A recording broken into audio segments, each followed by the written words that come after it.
Well, hello, everybody. Welcome to my YouTube channel. It is lovely to be here with you. And I have the most special guest with us today, all the way from Bulgaria.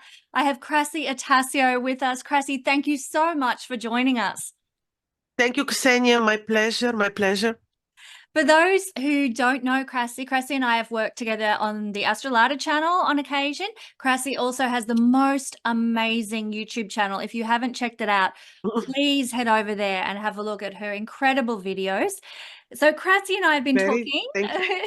talking for a while about doing a collaborative video looking at what's coming up in the next few months astrologically. Krasi uses a little bit different type of astrology than what I use. She's an ancient Babylonian astrologer, and she also uses the sidereal system. So for those of you who are always asking on my channel anyhow about the sidereal system, now is your chance to enjoy a bit of sidereal astrology with Krasi, and I'll be providing the Western topical astrology interpretation, or Vedic with tropical is actually more what I do, Krasi. I having learnt with Ernst Wilhelm, I probably am more Vedic tropical, if there is such a thing, which there is now, thanks to Ernst.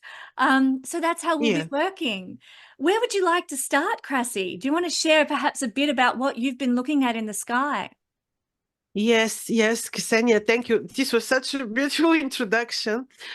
Yes, we will first, we will do something which we didn't do before. I think nobody does it, to compare the two systems with the predictive part, which follows after what we will tell you first. And it is many interesting things are happening astronomically. So sidereal zodiac, briefly, for people who don't know, is simply what you see on the sky. That simple it is, that you see the same in the horoscope. So literally, that this is why it is called stellar, because we take into consideration the fixed stars and also the natural positions of the planets and the stars. So major event is happening indeed, which is the on 18th of June, Uranus is leaving sidereal Aries. Uranus is still 7 years in Aries, and maybe people will remember it was April of 2017 when Uranus entered Aries. And I remember many changes happened, and really, actually, before we speak about Uranus, Xenia, who is Uranus? What is his energy about? Actually, you will say, because you're doing Vedic astrology, you will say, but the Vedic astrologers, they don't use Uranus. Neptune. I know. I will tell you what, until 2017, I didn't use the trans-Saturnian planets either, because I knew all the Babylonians, the Vedics. I also use some methods from the Vedic astrology, because the Vedic astrology is amazing. So I knew they wouldn't use it, neither the Babylonians nor the Vedic Indians. But then in 2017, I started discovering this energy, and it influences us on collective level for sure, and also on personal. And I will tell you, I am certain that the ancients knew about it's not that we discovered Uranus, Neptune, and Pluto, and suddenly we discovered them. No, they knew about the presence of these planets. There were many reasons why they wouldn't use them. One of them is that they wouldn't see them with the naked eye, because I think Uranus you can. Yes, in 2060, he's going to be at such a close proximity to Earth, you'll be able to see him with the naked eye. So I'm hoping I live till then. Yeah, strange. I didn't know. I read about the same thing. Interesting. Yes. So when we look at these energies of Uranus, Neptune, and Pluto, we need to understand that the higher you go, because they're very distant, because when we see the celestial spheres, the Earth, the Moon, Mercury, Venus, Sun, Mars, you go above. Then you have Saturn. Then you have the belt of the fixed stars, the zodiac as we know it. And after that, you have, according to the Babylonians, you have just the everything, the eternity, you have the creator, you know. And you can imagine that Uranus, Neptune, and Pluto are beyond Saturn, you know, so they are very high. The higher you go, obviously, simply the higher the hierarchy. The higher you go, of course. So I understood back then in 2017 when I really started work, you know, researching Uranus, that we cannot skip him, and the other two also not. We just cannot, because we're losing a lot of information. Yes. Well, these Before that, I last used few to. years we've been through have been the result of the outer Yes, planets, you know, and so it's very timely that you started studying in 2017 because then 27. it all hit the fan, didn't it, with the outer planets?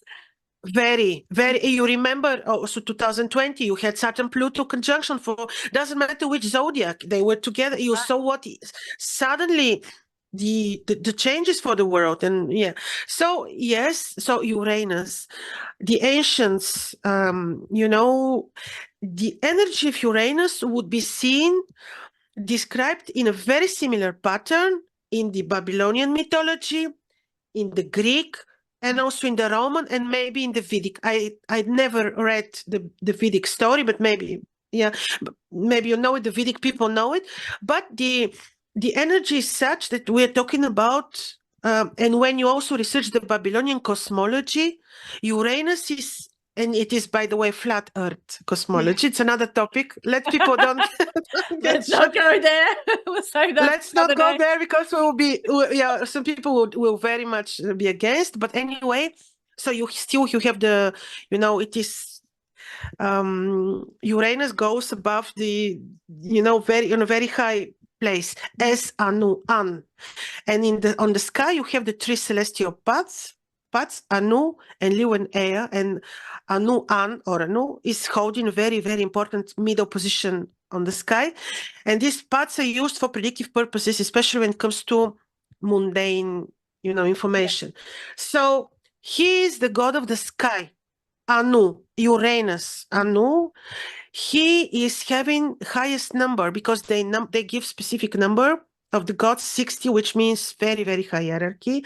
They call him the god of the sky. And you know about the Anunnakis, you know, he's their lord, Anunnakis, you know. Oh, so Also, Uranus is the governor of the Anunnaki energy. Okay, that's fascinating. yes, his wife is Ki. By the way, this is interesting. Ki is the earth. And actually all gods of the Babylonian pantheon, we can say, they have this feminine and the masculine parts, and Ki basically is really, it's like the same representation. So you cannot look only at Uranus if you don't take into consideration the earth. That's why he's so important, you know. So also the description of the Romans, of course, he was born to Gaia, but also with Gaia, he had the children, the Titans, Saturn, who later on, you know, Castrated him. Yeah. castrated him. This is why all these, you know, principles will teach us how to perceive their energies. And when you look at Saturn and Uranus, I think every aspect between them better to be friendly, because as you see mythologically, they are not truly friends, father and a son, but not really friends. No, I find those myths and how they correspond to the astrology just so very, very interesting. You know, Saturn, Very, no friend of very. Uranus, and Jupiter, no friend of Saturn either, you know, so.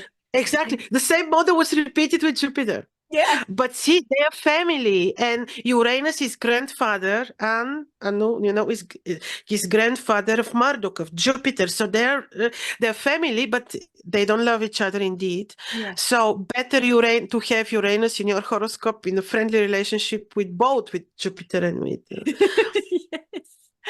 Yeah, but I'm intrigued. What about Neptune and Pluto? Because they were the brothers of Jupiter. Like, how does that then? But yet in the sky they are in the more hierarchical position than Jupiter, who was considered king of the gods in the Greek mythology. What does the Babylonian say anything about that?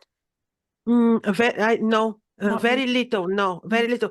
You know, Pluto, but maybe this is subject for another conversation because there Sure. is a lot to be said about Pluto. Yes. Indeed, and he's in Capricorn, sidereal Capricorn. Now, when he made, we will speak about Pluto, but no, the Babylonian mythology, I cannot find really the same figure. Maybe, Correspondence. of course, about Pluto is related to the energy of Nergal, which is Yeah. also Mars, Mars, and yes. the different heliacal phases of Mars. But Ah. we will see. We can discuss this in the future. But another very interesting thing I will tell you about Anu. He's believed to rule the Hyades, which is called, I think, the Oh, the crown of God or Hyades. something. The Hyades, the constellation of the Oh, Ex- wow. Yes, That's but so the thing interesting. is, yes, and this is the head of the Taurus, the head of the Yes. bull. And now, on 18th of June, he's entering there.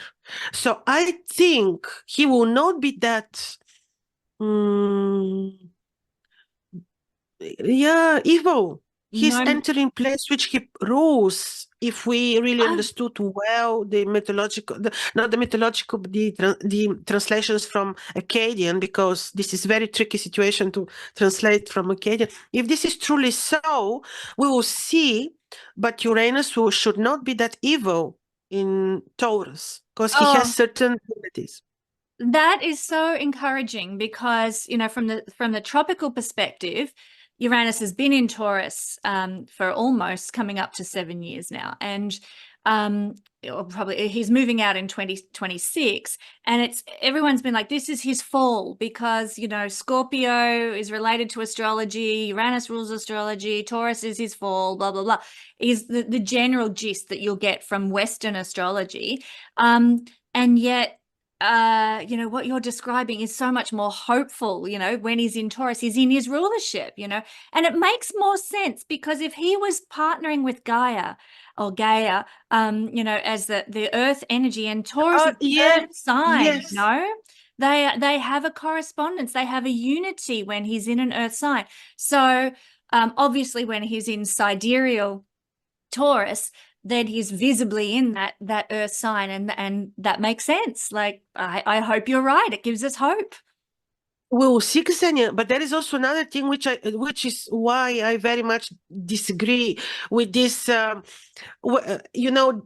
These labels. It's not exactly description. It's labeling. He will be there exalted, there he will be fallen. How can you say that divinity or energy of such high hierarchy ruling the cosmos is exalted or fallen wherever it is? He's entering, he doesn't ask you. He comes in at your home and he doesn't even knock at the door. This is the ruler of the cosmos. Yeah. You know what I mean? How can you say, but he's fallen in Taurus? This is from the modern times. It is not exactly modern astrology, but our modern descriptions, perceptions, I disagree because such high hierarchy. By the way, his sign in Sumerian is a star like that, which is meaning God. And this star, they put in front of every divinity's name. Let's say you take Ninurta, Saturn, then you see Dingir. It means Dingir in Babylonian. It means God. And he carries solely the name Dingir, God. How can somebody who is, in a way, God, okay, God is only one, but he has really godlike energy. How can you say, but he's fallen there and exalted there? I mean, he's exalted everywhere. That's it. But he will be kind to us when he's in the Hyades. So good. Well, yeah, We of want course. a benevolent God. Yes, exactly. Now, also, if we, well, this is a little bit, about Uranus, but also, of course, we know he brings change. And he is not romantic. He was, he was castrated by Kronos.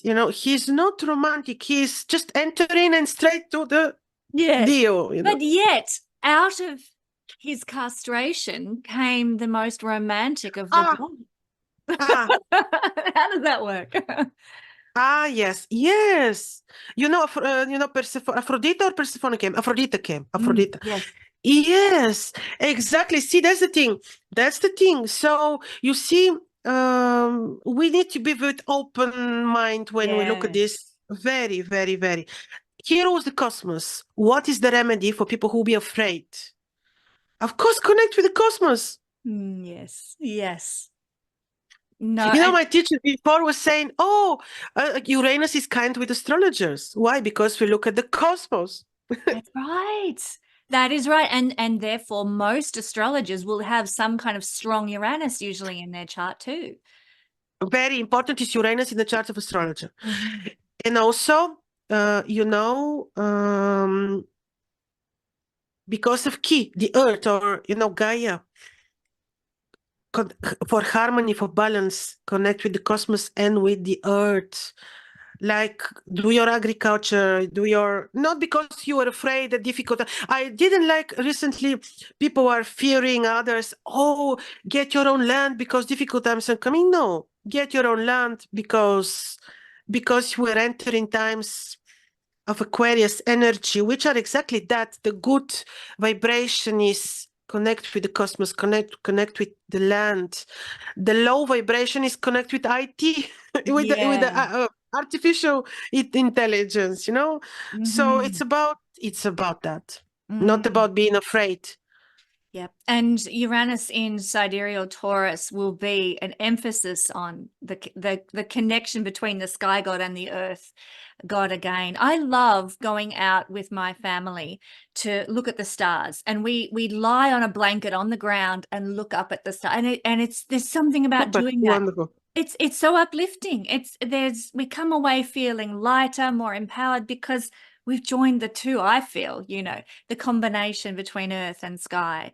Wasn't it in the Egyptian astrology that they couldn't stay away from each other, Gaia and they had different names. I forget the names in the Egyptian astrology off the top of my head right now. But then they had to put something in between them to keep them separated so they wouldn't keep reproducing all these titans all the time.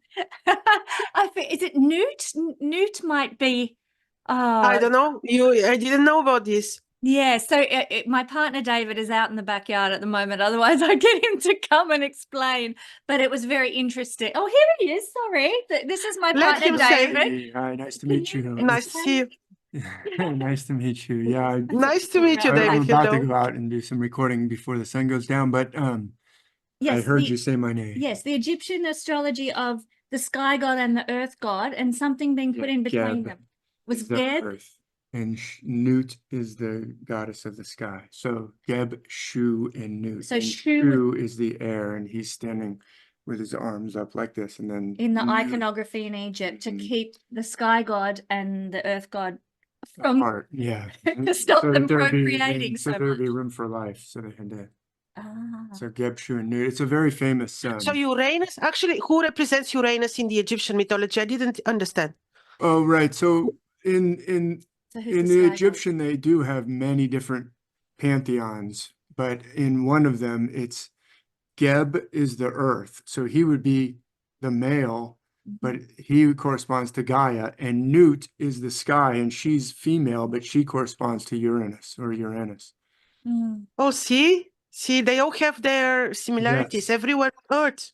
But the Yes. similarities too, like they've all got a sky god and there's a connection with the earth in both the Babylonian, the Greek, and Exactly. Lovers, Yes. So Mm. this is the key also. You see, this is the key. In the Babylonian mythology, the Greek, the Roman, yes. Mm. Thank you, David, very Thank much. you. It's nice to see you, and hi to everyone who's watching. I'm gonna go do some You do your stuff, thing. but thanks for Thanks for popping in. It's handy having a walking encyclopedia for a partner. No, but this was just on time. Wonderful. This was just on time. Yes, Yeah. perfect, Ksenia. Yes. Well, you see, it's about balance because everything is about balance. Yeah. And yeah, it is connection of both, doing both. Yep. So we're talking about Uranus moving into sidereal Taurus. What do you feel that's going to mean for everybody? before Uranus enters Taurus, he conjoins Jupiter a couple of times, you know. They are already exchanging energy, by the way. They do exchange energy. And I have been researching, last time this happened, it happens once in 14 years. Major IT discoveries, and one of them, you will be surprised, Ksenia, was the smartphone. Yes, so that came out when we had a conjunction. Yes, I was Mhm. very surprised. I was researching the many, but also in this year, 2010, 2011, was the eruption of the volcano with a difficult name The in one in Iceland. The one in Yes. yes. And many, many, many volcano eruptions and earthquakes, by the way, happened. And For those who don't know, Uranus rules earthquakes and volcanoes. And when it yeah. tenders with Mars, sometimes that triggers some seismic activity as well, often too. So when they make a conjunction on a semi-annual, no, once every 2 years, they make a conjunction and we often get some activity then. So that Exactly. gives, So see, I was very surprised. Oh, many, many technical discoveries, especially in the sphere of IQ. People can just research that. It's very interesting. But this was the main two topics which occurred in 2010, 2011. It was this a lot. Even I think the Twitter came out, which one of these social medias came also then. In 2010, 11. And the main thing was the smartphone, which is a revolution ever since, you know, the smartphone. Yes. We had a plethora of like new social media platforms and all that sort of thing. And because when I started my working career, the internet wasn't a thing. I hate saying that because that makes me seem really, really old. But then by the time we got to sort of 2008, 9, 10, it just was, you know, you had to have the internet or you couldn't participate in the workforce. But 2010, most of these social media, like Facebook, exactly as a result of this, these were the main events really as a result of this conjunction. So good or bad, we cannot really say, but we cannot also speak in these terms, good, bad. Spiritually, astrologically is very not correct. But okay, they conjoin, and this is one of the things that will happen, and they conjoin in Aries. You see, this is already worries me a little bit about earthquakes and, you know, but later on 4th of May, Jupiter is leaving Aries where he was 1 year, and he's entering Taurus, and I like that because even though in Taurus he's not specifically powerful, he is creating a little bit of softer environment for the entrance of Uranus. Right. Because Jupiter has this very beautiful, calm, psychological, philosophical, lofty nature, and whoever comes near Jupiter is a little bit under his gorgeous control, like Rahu Ketu. Rahu Ketu with Jupiter are fine. Good to hear. Good to hear. I know a few people who have Rahu and the South Node with Jupiter. That's good. It softens things, doesn't it? It takes the edge off. Beautiful. Exactly. Takes softens, yes. This is one thing. And then later, 18th of June, you know, Uranus is entering Taurus, and I will tell you, it's very, you know, it is very logical to expect matters related to the second house of the mundane zodiac, which is Taurus, which is money, financial system. Well, we don't like this. Yes, Uranus may, but we are always going to be given choice because of the balance in the universe.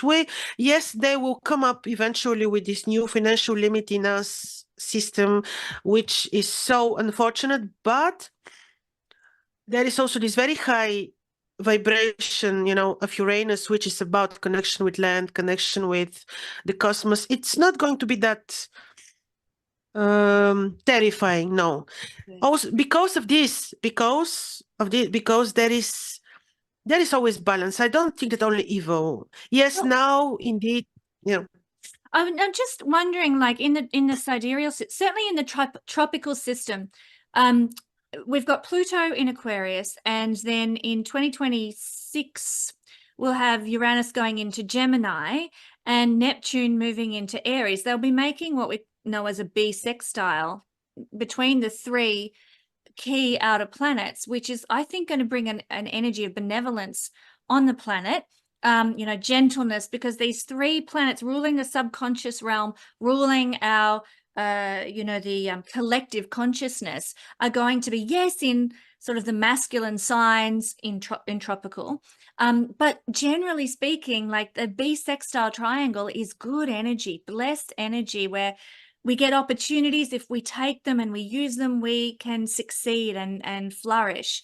And I think that's going to be a much kinder time for humanity than perhaps we've had when they've been in square aspects to one another and all these nasty things. So is that how it's going to be playing out I know they're still going to be making the bisextile triangle sort of from 2026 onwards. Yeah. But they're in different signs in the sidereal. So they're going to be in No, what you say makes sense. But small detail, Kesenya, Taurus is also a sign of the food, and this is the food industry, and this is the food on the planet. And I don't like to think of modernization of the food, because this would involve these technologies, GMO. This worries me a bit. This can, because Uranus suddenly enters. Yes, Jupiter helps to a degree, and at least 1 year he will be there to help. Yeah. But you can imagine immediately Uranus is hitting the money, because Taurus is all about money, enormously about money. But it's also a lot about food. It's about the kettle. It is about the cows on the planet. Yeah. And I don't like how they treat the farmers, and how they're taking away from them their farming, facilities, and they destroy the farms. This worries me a little bit with Uranus entering, because Saturn is making, okay, you will say wide square, but it's a square by sign, because at that same moment Saturn will be in Aquarius. He will be forming this wide, okay, not exact, this is somehow good, but still it's a square. This will a little bit enforce, it will be like a battle between the old, which Saturn represents, and Saturn is also in Aquarius, Aquarius energy. The new, it's a battle between the old, the traditional, and the new. Yes. Well, it's we're seeing the farmers protesting at the moment. To me, that smacks of Jupiter with Uranus. We're getting a large rebellious energy, and in the tropical, it's in Taurus. They're rebelling, and maybe you could also see it happening in Aries, where in sidereal Uranus is this sort of this fighting spirit. It corresponds to that also. You can see the similar energy of the fighting spirit of people standing up and saying, we won't take it anymore, which is so Uranian. It's that rebellious nature. So that, I think, when Uranus moves into the sidereal Taurus, we're probably going to see an amplification of more of that sort of thing going on. Would you say? We should consider one small detail. Uranus, it's not like Saturn. Saturn enters somewhere, and you wait a bit until you feel the energy, until he comes up with the change. You know that. We see this from experience when we see, for example, Saturn entered Capricorn, took like a month to see the true changes taking place. With Uranus, I think he already influences the Taurus, because he does things a little bit in advance. He doesn't have the patience. Saturn is all about patience and discipline. Not Uranus. Not Uranus, no. No, that makes sense, because he's got to get there now. He's instant, like electricity. Boom. Exactly. So maybe, I think, of course, we have no proof of that, but I think this is why we partially we see these events all over the world with the farmers. When Uranus enters, yes, you say, I believe you're right. These things can excel, can this energy, it could result even in can go a bit more extreme. But he will have 7 years of time. And one of these years is with Jupiter, but later he is without Jupiter, Yeah. to bring the karma of the cosmos, the divine will, to the energy of Taurus for the entire earth, you know. That would be fantastic. We need some divine will on the planet instead of whatever the hell's going on right now. So Because the bring it. balance should be restored, you know, Yes. Ksenia, what I notice here, because the balance should be restored and everything is about the balance, you know, and now we are out of balance because you see that the evil temporarily is, yeah. So you see how they are destroying the farmers, but then you see more and more people buying lands and having their own farms, and it's amazing. Yes. Well, they do say when Uranus moves into a new sign, invest in the things that sign rules, because in the 7-year period from when the planet Uranus moves in to when Uranus moves out, that those things will grow in value and increase in value. That's what Uranus does. He creates more opportunity, more rewards, I guess, in many ways. So when he moves into Taurus, look, I have to share from a tropical perspective, because he moved, if that's all right, but he moved into Taurus, gosh, was it 2018, I think? I'm trying to remember off the top of my head. But anyway, I said to myself, you know what? I know this principle of Uranus. I should invest in rural property. I should go buy some rural provincial land because that's Uranus in Taurus. That's where I should be investing my money, or organic farming, or food production and all that sort of Taurian stuff. But I didn't, because I didn't have the spare cash. And then we hit COVID, and rural properties in Australia, and I think all over the world, went through the roof. They doubled in price because everyone's like, I'm getting out of these cities. I'm going to go and have my plot of land. And now these properties that I could have bought for what's cheap today are now worth so much more as Uranus is moving in tropical astrology towards the end of Taurus. But this is how he works. So look at what Uranus is moving into. And if you've got the cash, invest in those things. Very right. Very right. And this is your connection with the earth, which is part of the Uranus energy. That's also, this is part of the remedy. Absolutely. Yeah. So interesting. But I love this. And so tell me more about what you feel the Uranus in Taurus is going to do for us in the future. What do you predict when this happens in the sidereal? You know, Ksenia, so many things happened at the same time. You know, we have to go back a little bit to remind you of 2020 January, when Saturn entered sidereal Capricorn, and boom, immediately the whole theater was played for us, you know, to watch. Then you had the great, it was, what was this, 21st of December 2021? When the conjunction. you had, yes. So all is part of Jupiter and Saturn.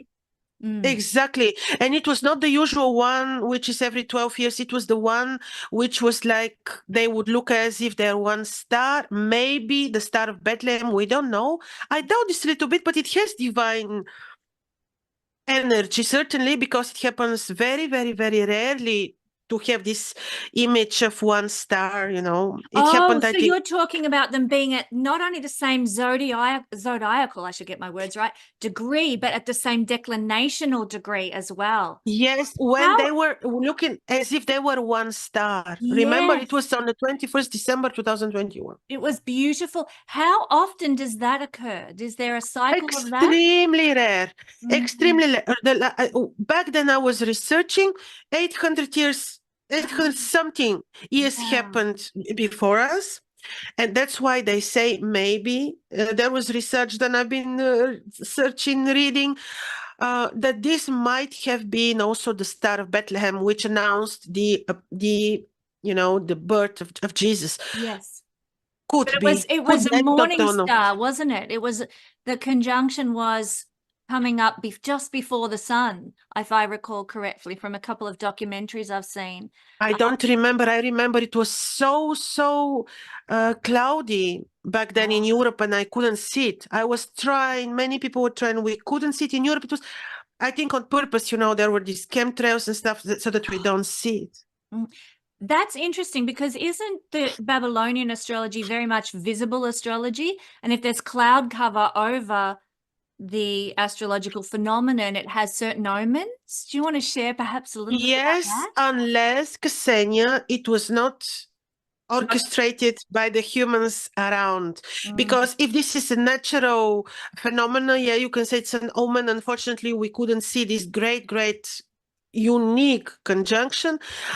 But then when you know that it was the man-made orchestrated situation, then I don't take it as an omen, honestly. Might that be an omen in and of itself? Like somebody was manipulating the earth, and that in itself is an omen that the people might. It's omen for them. Yes. It's omen for them. Let them manipulate whatever they want. They cannot manipulate us, the awake people. I'm sorry. Exactly. It's their omen. It's a stone in their garden. I'm sorry. They cannot.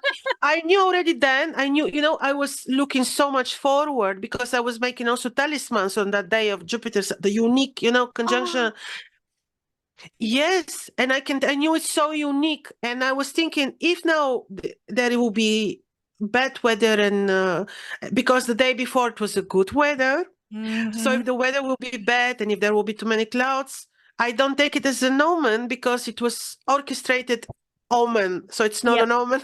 That's right. I agree. I totally agree. Yeah, they can try all they want. But we Uranian people will not have it. No, absolutely not. So you mentioned what we predict. See, Kesenya, it is indeed about this division, because now, okay, you had this event, then Saturn, of course, then Pluto in Capricorn is totally breaking down the old structures, and he will be 21 already, 20 more years in Capricorn. So gradually for these 30 years ahead minimum, we will see how the old system will be breaking down. We see, of course, the gorgeous awakening because of the Jupiter-Saturn conjunction in this divine moment, which we just described. Later on, of course, Uranus will change sign, and this will add to this. Uranus square Saturn will also mean, that a little bit from this will be enforced, like what we just said, financial. So we will be seeing changes. But this is also an IQ test, how you live through this. And also it is about faith. Faith. When you have faith in God, I mean, they can orchestrate phenomena as much as they want. I mean, you don't really care. Totally agree. Totally agree. But yes, something bigger beyond all of their crap. Absolutely. Yes, there will be a lot of fear moments that they will try, of course, but it is, Uranus has this very beautiful high vibration, which is exactly the divine, the connection with yourself, finding out who you are, because Uranus is the cosmos, is your origin, the place of your soul. We're mighty cosmic beings, so it could be something very good. But yes, there might be also the low vibrational aspects which will play out on Earth, which will be this manipulation of food shortages, earthquakes. And we forgot about one very important thing. It is the 11-year cycle of the sun, the increased solar activity now taking place. Oh, right. Is this when we get more solar flares and that sort of thing? Yeah. How does that affect the astrology? That is so fascinating to me. Very, very, very. Because it happened earlier than expected. It was supposed to take place in 2025 somewhere. I forgot when, in 2025. It happens now. I think it started February. Earlier, you see, earlier. This is already an omen. You got an omen. And, it is always historically, I don't have this sheet in front of me because I forgot about this, but I tell you, whenever you have this extreme solar activity, and especially when it is happening as out of Early. the ordinary earlier, you can expect big activity on Earth in terms of unrest, unfortunately, Yeah. wars, unrest, yes, earthquakes and stuff. But also, Master Bean Sadunu is saying something, and yes, and the prices of the gold, because the sun is ruling gold, this is already Yeah. out of question. Out of question. Right. You know, but also, there is something amazing. He said, Master Bean Sadunu is saying, when this phenomenon takes place, many new souls descend, high-level souls, high, vibration, high descent on Earth. A big fertility also of the lands. Right. Oh, wonderful. That's what we want. That's what we want. That is great. So, yeah, when you were talking about the volatility, I couldn't help but think currently the moon is at her maximum declination, like when she's out of bounds. And in the, sorry, I keep referring to the tropical, but No, go ahead, tropical, yeah. when the North Node is in tropical Aries, that's when the moon is always at her biggest declination, her longest out, 28 degrees beyond the equator. So, she's giving this Uranian response. And that's when that's one of the reasons why when the North Node is in Aries, we often see volatility and wars and things like what's happening in Gaza and Ukraine and so on and so on. And, the out of bounds moon has this big effect on that sort of thing now. So that's happening too at the moment. And I just wonder with these solar flares coming along,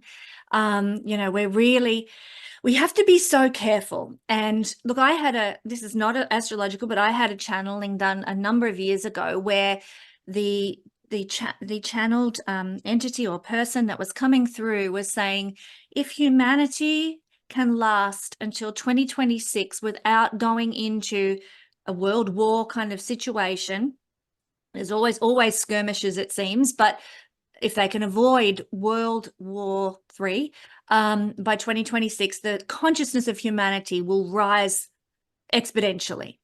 And I'm looking at things now, and I'm looking at the This is North very, Node. very interesting. We're very much at the precipice. We can go one way or another, and we're just so close to 2026. If we can just get there without this volatility erupting, then who knows what it will be held for humanity then in a good way, in the best way. And I just hope we get there. So I just mentioned that because you talked about the solar flares. No, it's very interesting. Volatility. Very interesting. Yeah, it's about faith and patience, and we're being manipulated through fears, so we should not fall into fears. They come through the energy of Scorpio, even more, Pluto in Capricorn. This is the Scorpionic, and we should not be falling into that. Faith. This is also the high vibration of Uranus. So yes, so more or less this is it, and we will see how it this plays out. It's very interesting to be alive on the planet right now, that's for sure.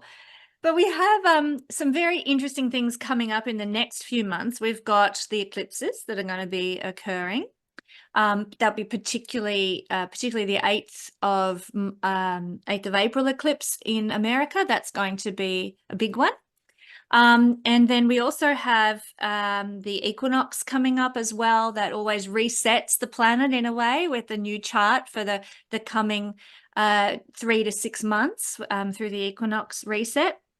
But I really think it would be lovely for us to talk a little more about the Jupiter-Uranus conjunction, Krasi, because this is the one everybody's talking about. And it doesn't matter whether we're looking at sidereal or tropical, Jupiter and Uranus are conjuncting. And that's the bottom line. What's that? Yes. What is that going to bring us? What do you think that might do on the planet? The Jupiter-Uranus conjunction. I would relate when we checked historically that 14 years ago, this gave all this progress is related to, The IT. the IT. Do you think there'll be more activism? And, you know, Jupiter, Uranus bringing more people saying, we're not going to take these lies and deceptions anymore, because Uranus is authenticity. Uranus wants truth, and Jupiter's going to expand the desire for humanity to have authenticity and truth and know. And he's lofty, very clean, very pure, very lofty. Yes, but this is happening already because Kesenya, this energy, even though they're not in the exact degree, they share the same sign already for quite some time. So That's right. you see this energy, you see nothing will be very, very surprising. Nothing, because I don't expect from the exact conjunction big difference from what is already happening, but it will be a little bit more emphasized for sure. Yeah. Yes, lofty, you know, people, of course it has to do with awakening, but the last degrees of Aries are a little bit malefic because, you know, we look at the animal, the ram, the animal and his body parts, and this is right in his back parts, you know, so these degrees in Aries, yes, you have to look this way because everything is like you know. So this, I am not very pleased with the fact that this conjunction will take place. Even though I just made it to look exactly the degree, it's right in the back parts of the celestial ram. This I don't like so much because symbolically this is leading where, even if there will be protests or people be awake or people will be willing to stand up and say the truth, this is leading where? I mean, to the arse end of society. But couldn't it be like the backside is the place of excretion? Could we not be getting rid, like excreting what we don't want anymore? Could it not represent something like that? Why not? Let's hope. It will be yes, yes, but you know, Jupiter, this is also a section, you know, of Aries, which is ruled by Mars. Yes, it can result in reaction of people, you know, in protesting, this, yes, hopefully, yeah. You know, they have now one meeting together. Later, they have another meeting in Taurus. Ah. And we see how this develops, but it will be a little bit reactive, yeah, certainly. Mm-hmm. It will be. I told you, this to me brings unrest. And also, let me tell you, this is also coinciding with, at least this is happening on the Northern Hemisphere. I didn't check for Australia. I will check and tell you, but the first appearance of Mars is taking place in Pisces on the 7th of May. Pisces in May. And how can I tell? This is the 12th house of the zodiac. It is about, you know, it is about the difficult karma of humanity, if you want. Yeah. Mars will trigger this a little bit.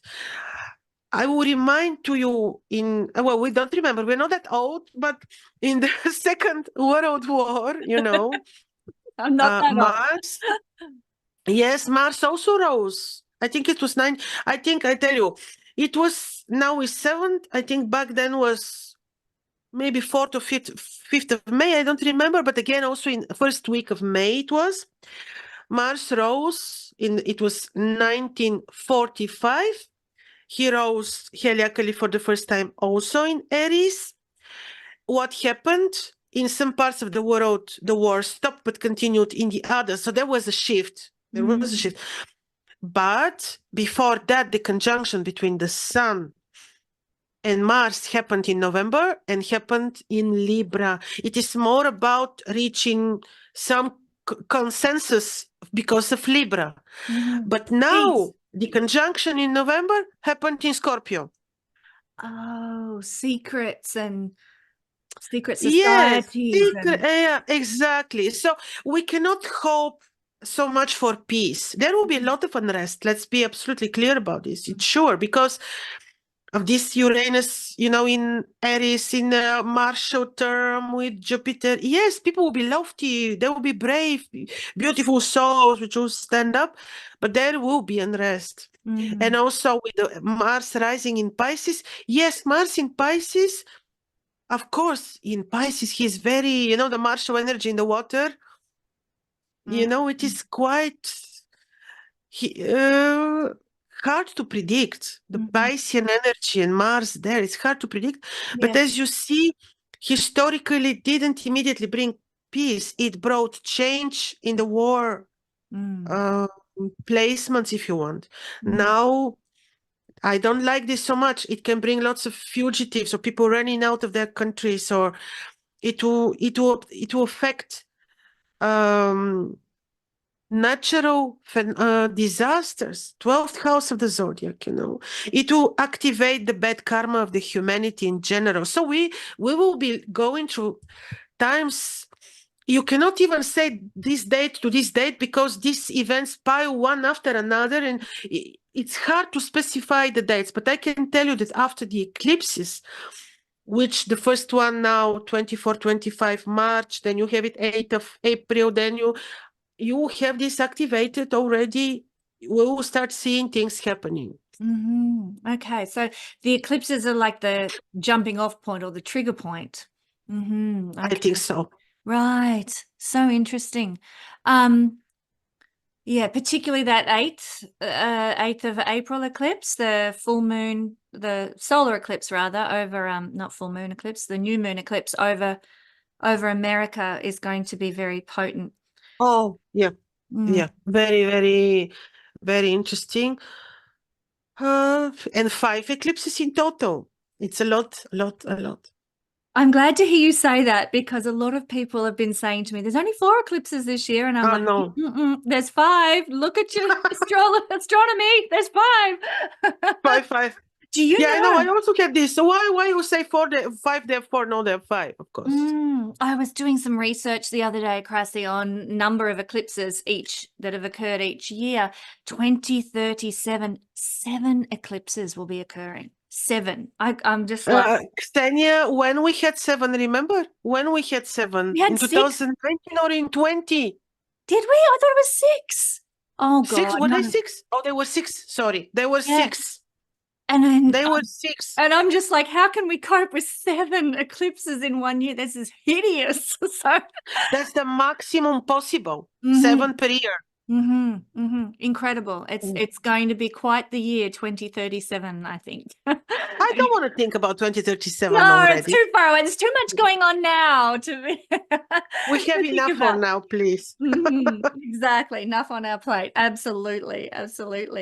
Well, maybe we should move through each of the houses and talk about this conjunction of Uranus and Jupiter and what it might actually bring for each sign. All right, so I've got my astro wheel through the magic of editing here. Let's start. Well, we've got Uranus and Jupiter here in tropical, and in this one we have Uranus and Jupiter here in Aries. They're in sidereal. Very good. So we're going to do both. Super. And perfect. I'll let you go first. So okay, sidereal Aries, or we apply the moon, because many people don't know the time of birth, but they know their moon sign. So for them, we can say they can use as alternative their moon sign. So if this is sidereal Aries, this will be most probably tropical Taurus, right? Yeah, that's right. So Krasi will go first, sharing what's happening sidereally, and then I'll go for the Taurus people from the yeah. Cool.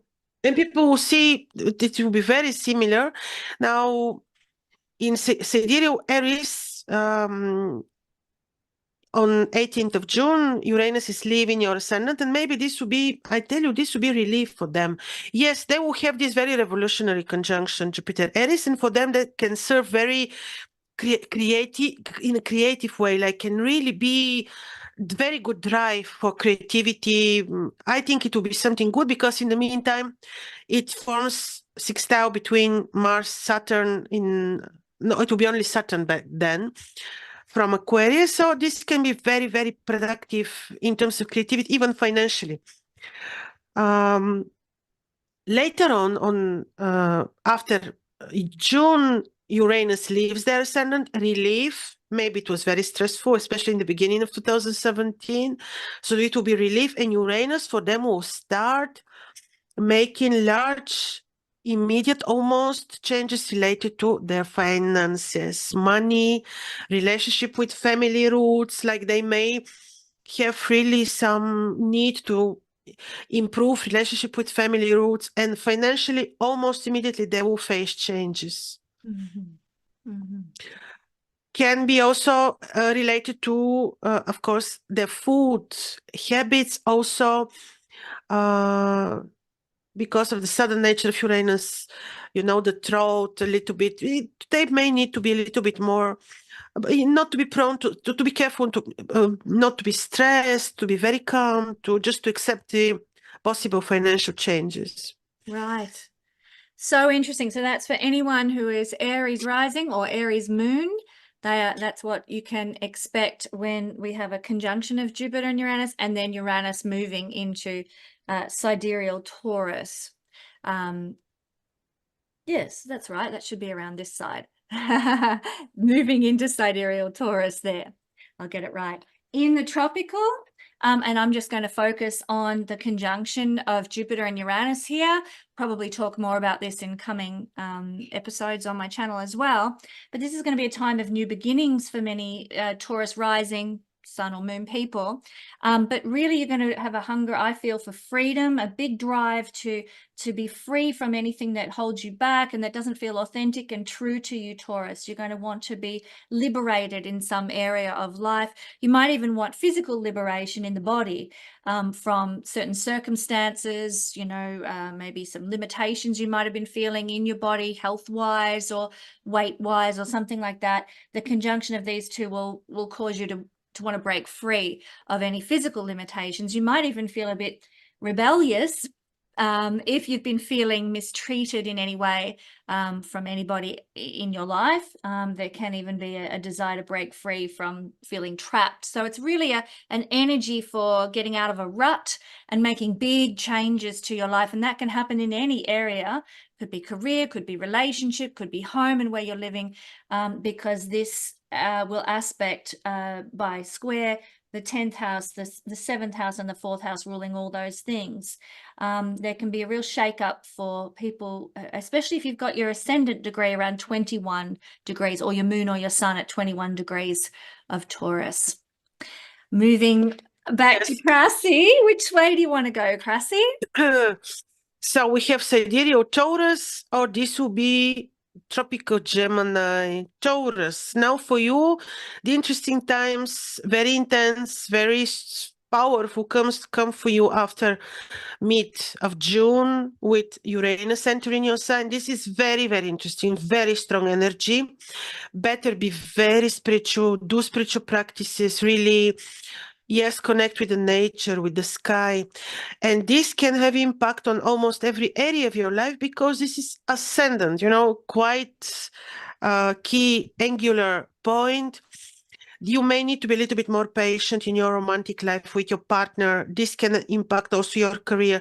Welcome change, you know, just welcome change. You will go through many changes.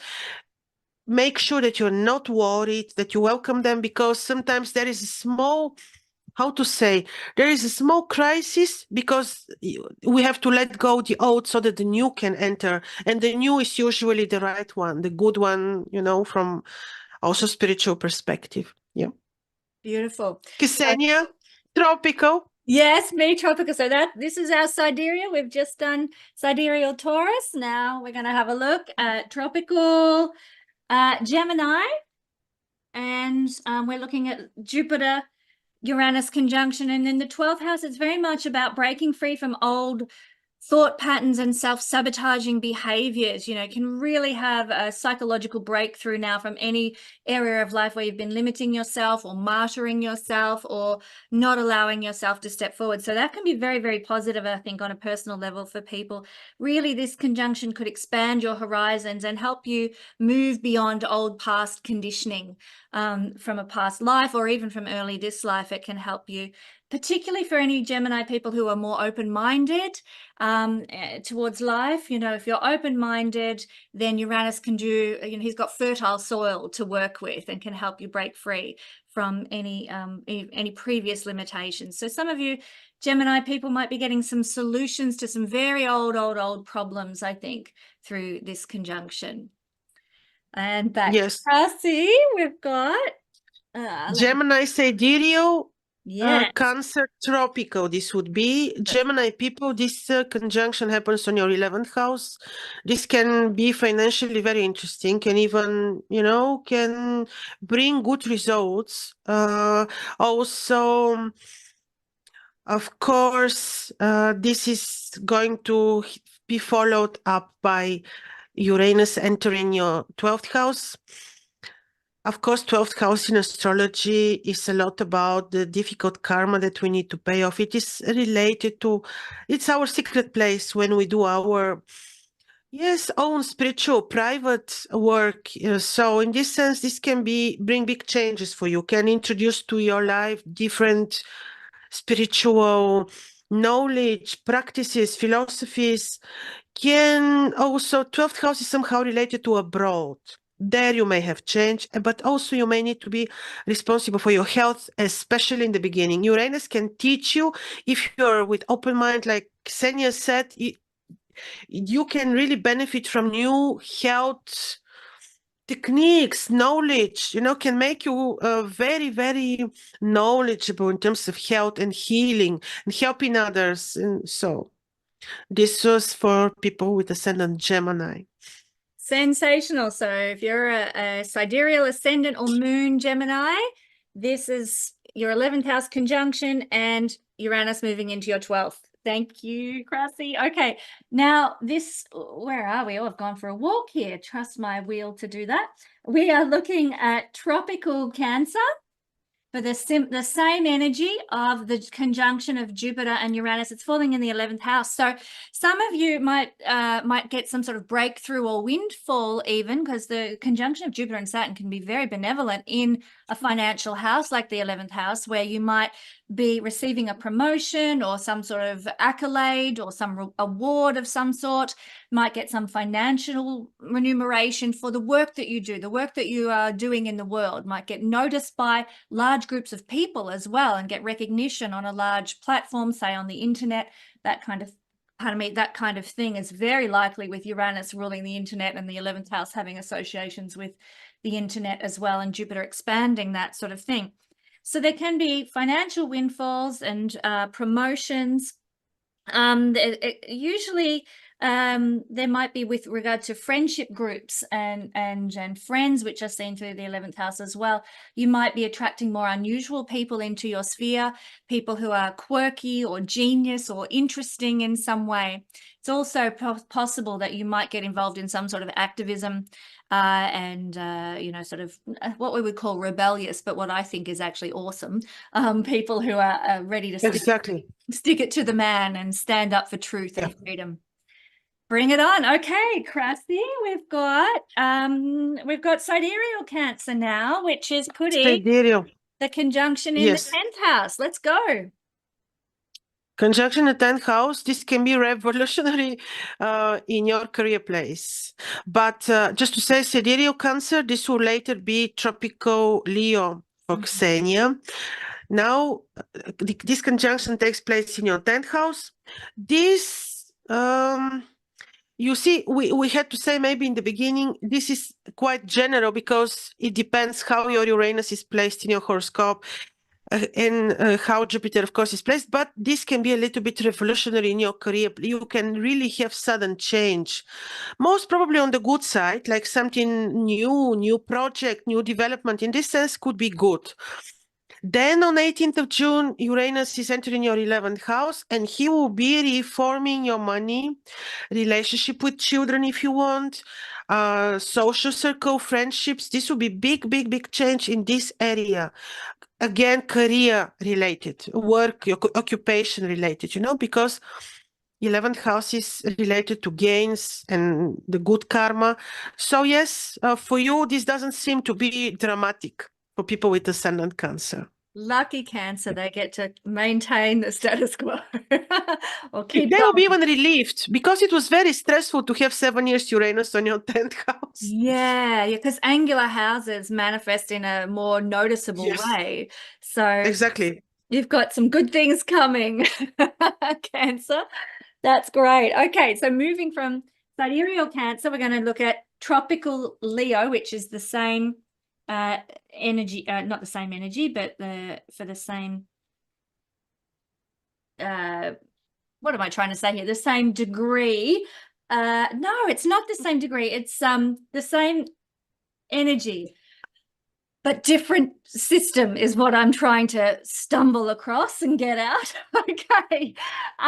So we have in the tropical system, we have Jupiter with Uranus in the 10th house. And so Leo people will be having that harder manifestation of Jupiter Uranus being amplified on an angle, but I don't see it as being bad, actually. I see it as being full of career surprises and maybe even some sudden opportunities for Leo people in their career, sudden promotions and rises.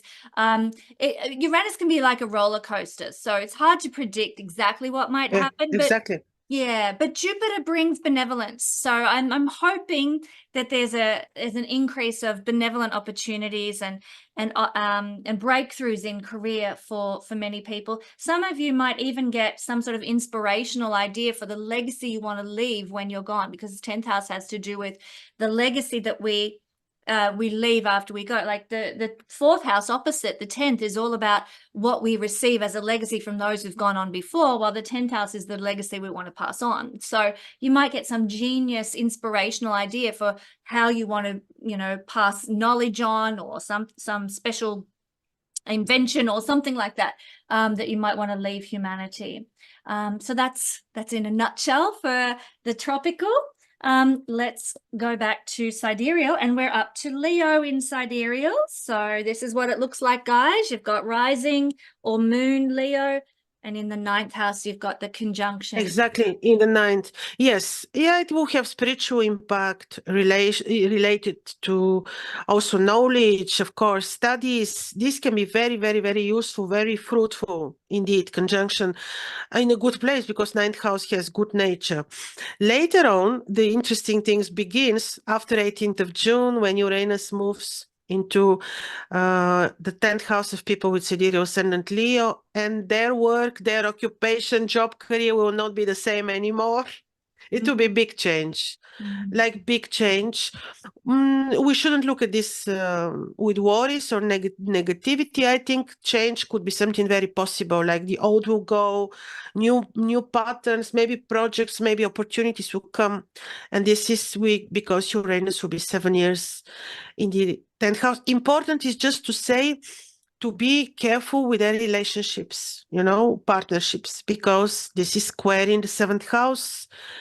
Uranus can be very drastic when he squares, especially relationship 7th house. I've seen this, so people have to be more diplomatic, intuitive, careful. So this is mainly, you know, to watch out for, but career-wise, it will be interesting. That's so fascinating. Of course, this is square the 7th house there. Okay.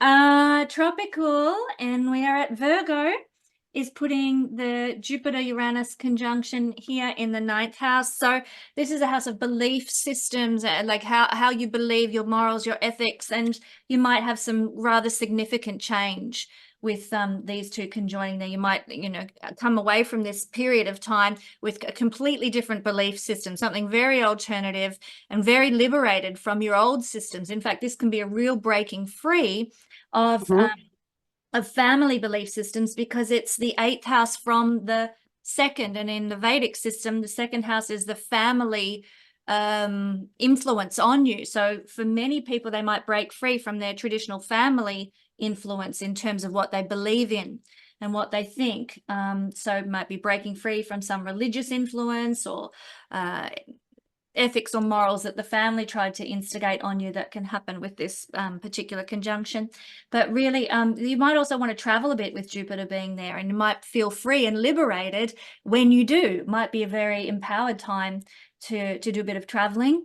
and exploring of other cultures. Even if you can't leave the country that you're in, you might go to a different restaurant for dinner on a few occasions from, you know, go to some foreign restaurant and get your feel of another culture. Yeah, yes. Okay, so we're now Okay. at Sidereal Virgo Virgo.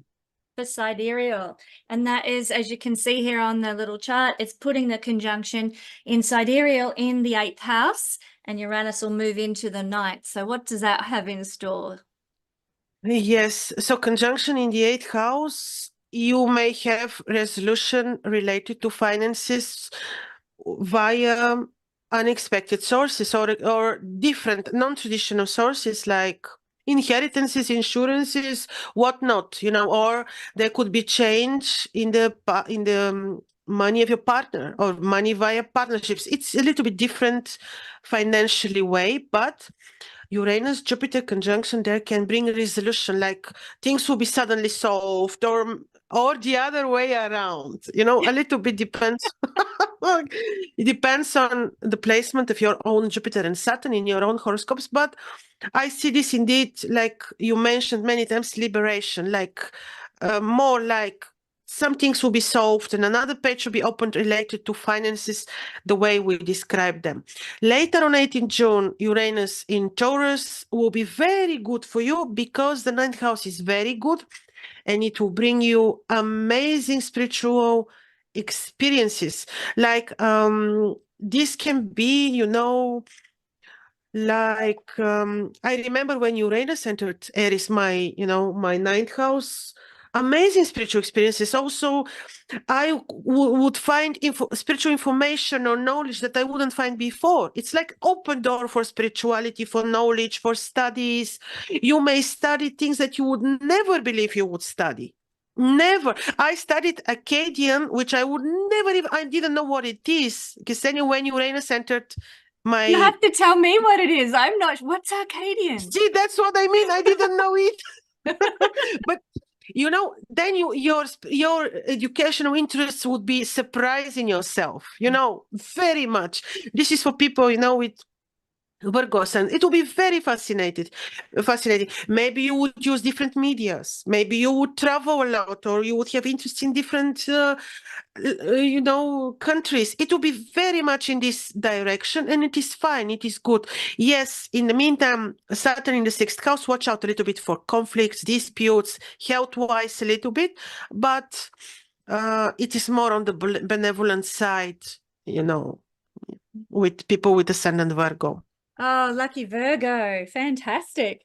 Well, in the tropical, we're now at Libra, and this is the conjunction is falling in the Libra 8th house, and the Libra is linked to the 8th house through having the same ruler. You know, Libra is ruled by Venus and Taurus is ruled by Venus, so this could be quite powerful for Libran people because of that in the tropical system anyway. So the 8th house, like you said, it's about sudden windfalls. It's so interesting to me, Krasi, hearing the sidereal. I mean, you've got different perspectives, and yet they're both going to manifest. And yet, yes, absolutely. I hear that. It's so exciting. So yeah, windfalls in terms of maybe big tax return or you know, a windfall from the stock market, or maybe even from an inheritance of some description, of course, can happen too. But really, like Uranus is astrology, and anything alternative as well. And Jupiter is the knowledge here in the house that rules the hidden mysteries, you know, the occult, the esoteric. And so really a lot of people who are tropical Libra are going to get very excited about studying, but also might even visit some astrologers or go to a shaman or go to some psychologist or something that they've never been to before. And usually because of the nature of these two conjunct, they're going to get profound answers, really in-depth insights that could really change your life. The 8th house is actually a house of change, and this is quick change, sudden change, and so is the 8th house.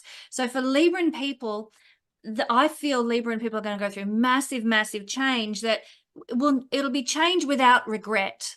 You'll turn life around 180 degrees, but you won't look back. You'll move ahead with happiness about where you're heading. That's true. That's what I'm sensing for lovely Libra. And now we're at Libra for Sidereal Libra. Sidereal Libra. Okay, so this is what it looks like, guys. Here, Happening in your 7th house for Sidereal Libra. 7th house. No big surprise for them. They had 7 years of Uranus, and I know in 2017 some of them had change in their romantic lives, in some agreements, in some businesses. But I remember back then how many people had strong influence of Uranus when they had ascendant Libra. I mean, on the 7th house, relationships were influenced. It was very big, especially in the beginning.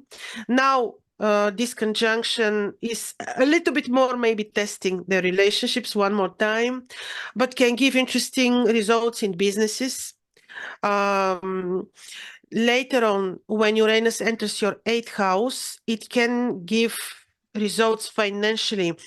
Finances of partner, again, finances via different non-traditional sources, like, again, inheritances, insurances, money that you expect, let's say, from court cases, or all these can be activated in such finances. This is 7-year cycle, but already in the beginning, you may see changes in these areas of your life. Also, 8th house is the house of the occult. You may suddenly find yourself interested in totally different esoteric hidden knowledge, and you may start seeing truth, seeing information, seeing mind-blowing facts, results. So this will be very, very, very interesting. Health-wise, a little bit, of course. Always watch out. It's 8th house activation. We always have to be a little bit more careful. Yes, and yes, you will be knowing so much more at the end of this transit.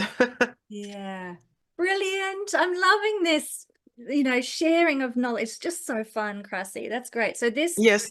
what Yes. we've done Libra, now we're doing in the tropical, we're doing Scorpio. And for Scorpio people, the conjunction of Jupiter and Uranus is in the 7th house. So this will, look, like Krasi said, you've probably been feeling for quite some time some upheaval in relationships. It's probably more of the same. But if you have your descendant at 21 degrees of Taurus, then this could bring some sort of profound desire to break free from a relationship. Now, that could be a business partnership. It could be a marriage, or it could be like, I'm sick of my clients. I need a whole new client list. I'm, going to change my clients. I'm going to change my audience, because 7th house is other people, everybody far away from you. So it's generally other people, as well as sort of contractual relationships. So there's a desire to break free here. Some of you Scorpio people might encounter somebody who will be the catalyst to break you free. They're an unusual person, a quirky person, an interesting person who comes suddenly into your life, who will break you out of a rut and shake up your life experience in some way, liberate you, but may not stay around for long. Don't expect that if some new love comes into your life as a result of this activation, that it's going to be a forever kind of activation. Jupiter, actually, not just Uranus, but Jupiter can bring sort of a separation from people when he's in the 7th house as well, I'll just say, because Jupiter, we want authenticity with Uranus, but Jupiter gives us the confidence and the glass half full to say, oh, I don't need this crappy relationship or business partnership that I've been experiencing. I have confidence and belief that good things are out there for me. I'm going to go for them. I'm no longer going to be tied to what's not working to me because I'm afraid of what's out there. So Jupiter brings this optimistic view that can lead us to sort of seek better, greener pastures, so to speak, in terms of our connections. So that's pretty much how I would interpret this conjunction here on the 7th house. Now it's Scorpio for sidereal astrology. Here we are. See, now very big change for people with Scorpio ascendant. Jupiter now still with Uranus are in your 6th house, and you know how it feels. Maybe you already felt, but this is already old story. Since 2017, big changes in your routine, in your jobs. And one more time, you will experience this, something new, exactly in your routine, exactly in your job once they meet. Excuse me. after June, Uranus is entering your descendant, and this is very, very, very important place. It's an angular place. And yes, Jupiter will be there to soften the energies for the first year, but still, Uranus in your 7th house can test your romantic life seriously. It is up to you and your free will how we play our cards with Uranus in our 7th house, but you need to be very, to be conscious about this. Uranus most probably will be testing your relationship, also business, also contracts, agreements, with people, but mainly watch out and be very intuitive and careful for your relationship, for your romantic life. If you manage, let's say, to withstand this pressure, of Uranus, later on everything will be in harmony. But in the beginning, you may need, specifically in the beginning, you may need to be careful. Yes, of course, this can have indirect, but yes, he's aspecting the 10th house, your home situation. All this may be influenced to your personal choices as well, because 7th house is very important angular position, which basically influences every part of the horoscope. So you will be experiencing big changes. Why negative? No, you should be looking at this as just like change, not with these connotations, positive or negative. Just changes could be that they will be related also to your property, home situation, career. Your personal plans will be different. In the end of this transit of Uranus, you will be different, and you will see how many things changed, also because of your own choices and plans, not only because of the circumstances around you. Yeah.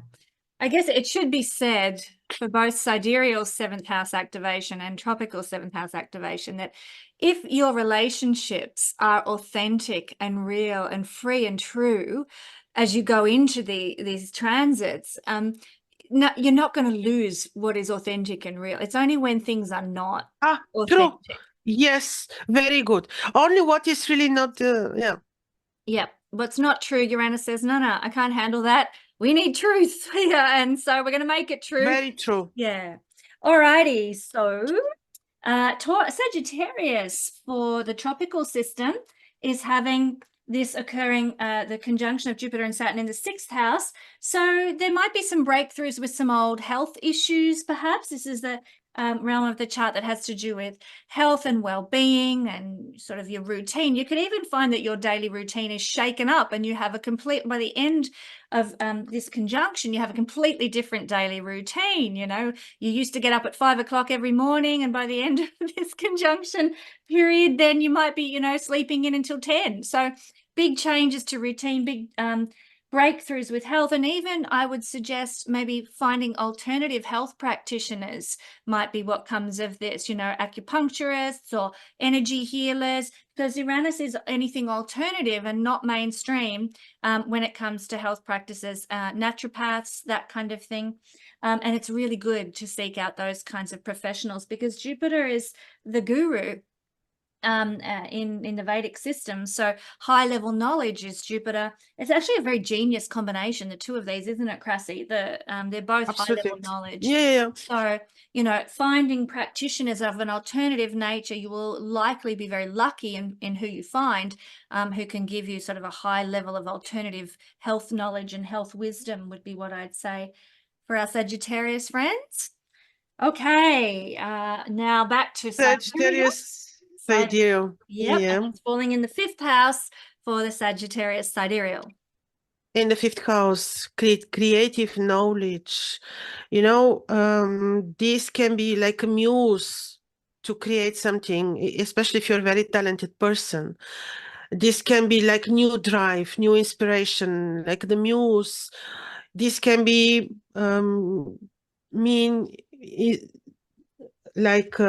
towards knowledge, new creative knowledge, but also can be related to art. Can be something very original that you may come up, that you can, introduce into your life. Can be something very, very, very productive in a very good way. Later on, after June, your sixth house will be welcoming Uranus for 7 years. Yes, Kesenya explained this, and I will repeat very similar things for Sagittarius, Sidereal. Taurus and Uranus there can be really bring innovative approach and look towards health. Health matters. Yes, you may be a little bit health challenged, but then you will have the innovative energy of Uranus to solve things or to bring the new. And the new for our era is not the artificial intelligence, it is these healers which are very competent, which are very related to nature. So this can be really, really useful for you. Don't worry. It could eventually mean that you have to be more cautious, careful with your health, but you will certainly get the knowledge later on for helping yourself and learning. You may suddenly become very health conscious, very, very health involved. Now, also sixth house can mean that you may have some, excuse me, issues like small disputes you may need to solve. Some hidden enemies may be activated. You may, excuse me, please, but you will have the means to solve them. But certainly, you may need to be a little bit more diplomatic too. So, excuse me, you continue. You need to grab some water, Krasi. I can have a chat here while you grab a glass. Go ahead, I will pause for a second. Okay. So Capricorn, we're looking at Capricorn in the tropical astrology. We've got a conjunction between Uranus and Jupiter in the 5th house for Capricorn rising sun or moon. And what this means is I'm getting a sense that this is a house of children. So there might be some surprises that happen in your children's life. They might get sudden opportunities or sudden insight, sudden knowledge, that you might discover that one of your children is quite a genius in some way or is very creative.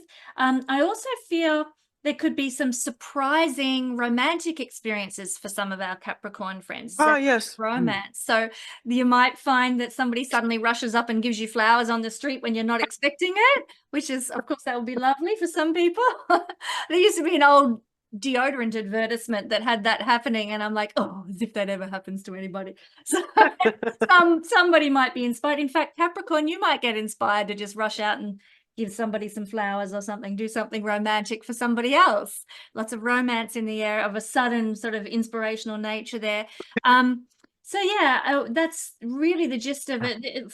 The combination of Uranus and Jupiter can bring a great deal of popularity as well. And so this is a house that is connected to celebrity. So for some people who are hunting for this or hungry for this, there might be an opportunity to sort of rise in popularity if you're wanting to be some sort of performer or celebrity and get some recognition, would be one way that might manifest.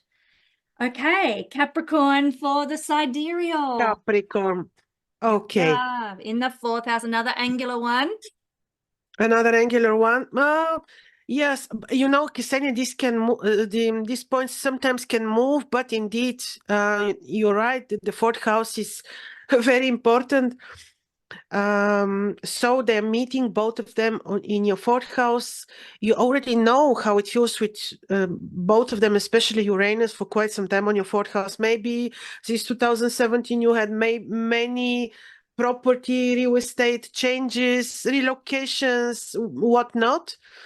Now, this conjunction can bring something new or bring to a closure something that you want finally to complete related to property.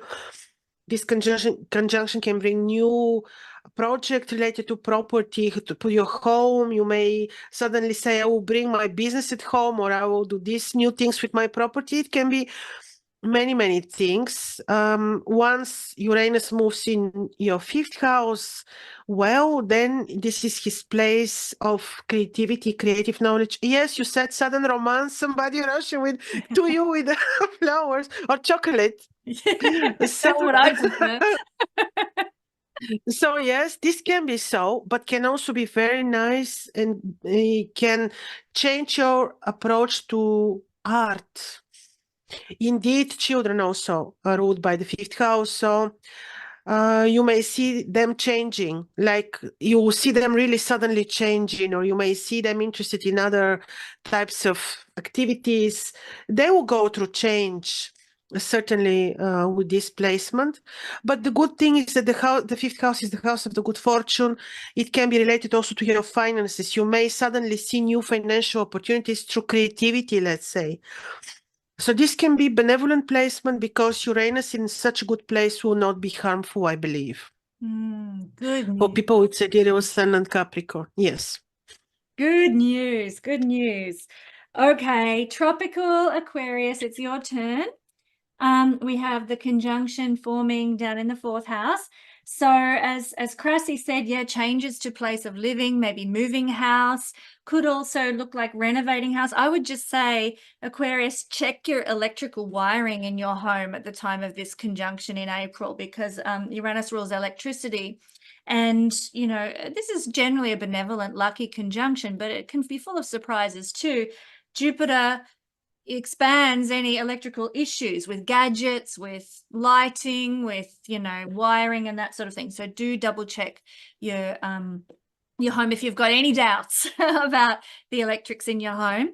And also, this is a conjunction for a hunger for freedom. You know, we want to break free, and this is the house of parenting. So be forewarned, for sometimes like there might be a desire to sort of walk away from our duties and responsibilities. Now, I'm not saying people are going to, but you might feel heavy with regard to your duties and responsibilities as a parent, perhaps. Another way you could handle this, and perhaps look at using the energy in a different way, is to maybe travel with your family, you know, go for a trip, go to some other culture, or go out to that alternative restaurant that I mentioned before. You know, explore with your family, and maybe fly. I mean, Uranus is air flight, so you might like to jump on a plane and go somewhere for a holiday or something like that, which could sort of perhaps mitigate that feeling of wanting to break free from your responsibilities while this conjunction takes place in April.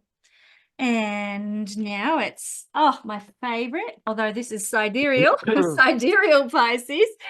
What have we got in store for, hang on, are we at sidereal Aquarius? Aquarius. Yes, I was going to skip you, Aquarius. Lucky. Okay, actually, this is what I have. I have sidereal Aquarius as my ascendant, so I'm very... Well, interesting. See, sidereal Aquarius is already very interesting because Saturn will be on your ascendant until late December 2025. Yes, very interesting. And now Uranus, well, first they meet together with Jupiter on your third house. Very good for your media work, for some commercial work. This can give you very new media work, new media opportunities, new commercial results. Not bad. New plans. I see this not as a bad conjunction. Later on, after June, Uranus on your fourth house will be staying 7 years, and these are big changes in your home, house, property stuff. Yeah, good. But this is 7 years, Kesenya. Can you hold it for 7 years? Oh, no. You can. No, you can, because in the beginning the energy is tenser. Later on, you get like more acquainted to this energy, and it's not such a big really deal. You remember when he entered Aries? In the beginning, it was stormy. Later on, same movie now. Anyway, the whole movie mainly influenced career too, of course. If we take this axis, as a home and career, of course, your career will be influenced. Of course, Uranus a little bit will be testing relationship because he's squaring automatically, your seventh house. But Kesenya said it, the real things, it's like a tree. And when you shake the tree, only the ones that are weak, the apples which are almost about to fall, they will fall. The ones that are holding tightly will not fall, right? So the same is valid here. But change in your home situation is very possible. The career will be influenced automatically, and your relationship will be tested a little bit indeed. So this is the main thing, because it's from the fourth house. He will be square. Very much watching everywhere. Yes. And also, yes, the good thing again, let's remind us, this Jupiter there will soften his passage into Taurus. So will not be so stormy, but change is change. Mm-hmm. Oh, okay. Deep breaths for that one. Thank you, Krasi. That's so interesting. Okay, Yes. we are at Pisces now for the tropical, and the conjunction of Jupiter and Uranus is in the 4th house. No, it's not the 3rd house for Pisces people. I'll get it right. And so what we're seeing here is perhaps because Uranus is connected to internet, and this is a house of social media. So we might see some expansion of, for Pisces people, growth on social media. Jupiter expands whatever it touches, and here Uranus ruling the internet in the house of social media might be one of those outcomes. If you have a small business, because small business that you use with your own skills that you've developed is seen through the 3rd house, there can be some sudden changes to a small business situation. Doesn't mean you'll lose a small business. I love the analogy Krasi just gave of the apples and the tree. I think it's great. If your small business is solid and strong, it might bring some change, but you're not going to lose your business. It's not going to end. But this is a financial combination. So in many senses, if you do have a small business or a side hustle that you're running, something like that, then there can be some sort of sudden windfall, because Uranus is sudden, Jupiter is wealth, Taurus is money, in a house that is about your self-made wealth. So for Pisces people, there could be some sort of liberation that happens financially in that regard too.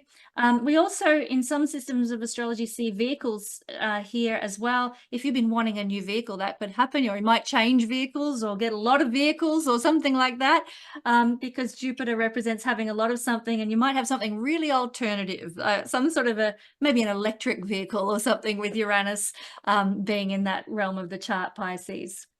Okay, we're now at Pisces. Pisces. Thank you. I'm glad you're telling me this. I've got to keep up with the sidereal and the tropical. There we are. And for Pisces sidereal, it's all happening in the 2nd house. Yeah, financial, well, new stuff, something new may come, financially, project or what, anything could be. And later Uranus is entering your 3rd house. Well, 3rd house of communication, commerce. He will be reforming this area of knowledge, studies, may affect a little bit communication with brothers and sisters. There you may need to be, well, more patient, a little bit more diplomatic if you want, but may introduce into your life new media means, if you want, new media work, new commercial activities and means. Again, he may change this type of work, the media work, the education, very much. He may open doors for traveling, but to totally different locations, like something that you wouldn't choose before, or education, study, philosophy that you wouldn't choose before. It's very much about knowledge, study, philosophies. In these areas will be influenced very much. In the meantime, Saturn will square a little bit. So, and he's in your 12th house. Yes, health-wise, watch out. And enemies, watch out. Like, don't trust just everyone. Be more intuitive with people, because of the presence of Saturn into your 12th house in the meantime. Not during the entire cycle of Uranus in your 3rd house, but until 2025, you may need to be a little bit more alert and responsible for your health. Beautiful. Thank you, Krasi.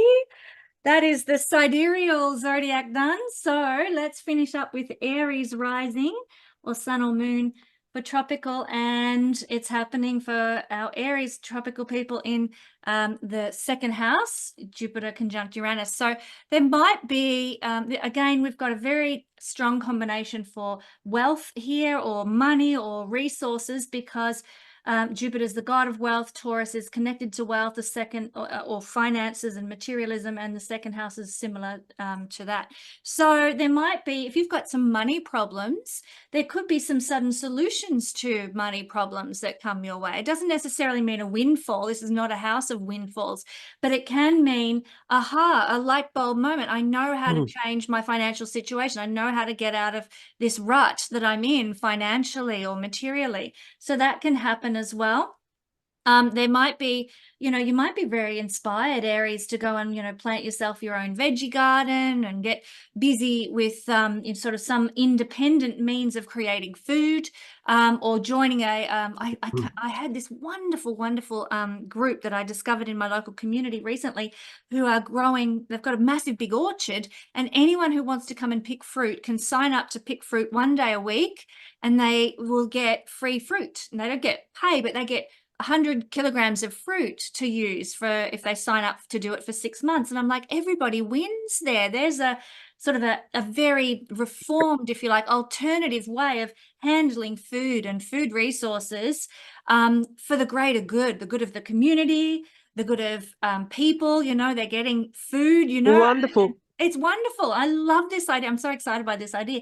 And that kind of thing, you might be discovering those sorts of opportunities in your local area or your community, or you might decide you want to participate in some of those sort of food ventures and what have you, that are a little bit left of center, a bit alternative, but very liberating, very freeing, very empowering. So that's my gist of things for the beautiful Aries rising sun or moon. Krasi, this has been so fun. We should do this more often. Very. It's been great. With pleasure. Very, very nice. Indeed, very, very nice. Thank you, Yeah. Kesenya. Very nice. Yeah, I'm going to end our video here. Krasi and I might keep talking afterwards, but thank you everybody for joining us for this special video. If you have enjoyed this, do head over to Krasi's YouTube channel, which the link is in the description below, and check out her website for all her great offerings. So don't forget to head over there and like, share, and subscribe Krasi's channel, my friends. Krasi, it has been a Very delight. kind. I hope to have you back again very soon. Thank you, everyone. Thank you, Kesenya. Was wonderful. Thank you so much.